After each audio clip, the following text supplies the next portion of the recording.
ही कथा तुम्हाला पुढील प्रमाणेच सांगत आहे। नवरात्री 5वा दिवस, माता स्कंदमातेची कथा। फार पूर्वी तारकासूर नावाचा एक अत्यंत क्रूर आणि शक्तिशाली राक्षस होता। त्याने आपल्या क्रूर कृत्यांनी तिन्ही लोकांमध्ये हाहाकार माजवला होता। देवता आणि ऋषीमुनी त्याच्या त्रासाने हैराण झाले होते। तारकासुराला असे वरदान मिळाले होते की त्याचा वध केवळ भगवान शंकराचा पुत्रच करू शकेल। त्यावेळी भगवान शंकर तपस्येत लीन होते आणि त्यांचे पुत्र नव्हते। त्यामुळे सर्व देवतांनी आणि ऋषींनी मिळून देवी पार्वतीला विनंती केली। तारकासुराचा वध करण्यासाठी शंकरांनी पुत्रप्राप्ती करावी म्हणून देवी पार्वतीने विविध प्रयत्न केले। अखेरीस पार्वती मातेच्या कठोर तपस्येनंतर भगवान कार्तिकेयाचा जन्म झाला। त्यांना स्कंद या नावानेही ओळखले जाते।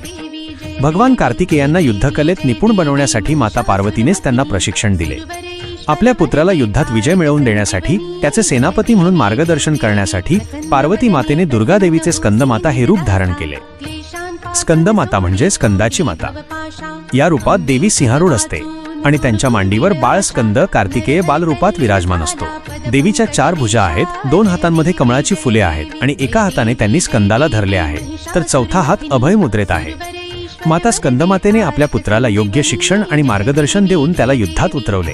त्यांच्या मार्गदर्शनाखाली भगवान कार्तिकेयांनी तारकासुराचा वध केला आणि तिन्ही लोकांवर आलेले संकट दूर केले। त्यामुळे स्कंदमाता हे रूप प्रेमळ मातृत्वाचे, सामर्थ्याचे आणि योग्य बुद्धिमत्तेचे प्रतीक मानले जाते। या दिवशी त्यांची पूजा केल्याने भक्तांना ज्ञान, समृद्धी, शांती आणि विशेषतः संतती प्राप्तीचे आशीर्वाद मिळतात असे मानले जाते।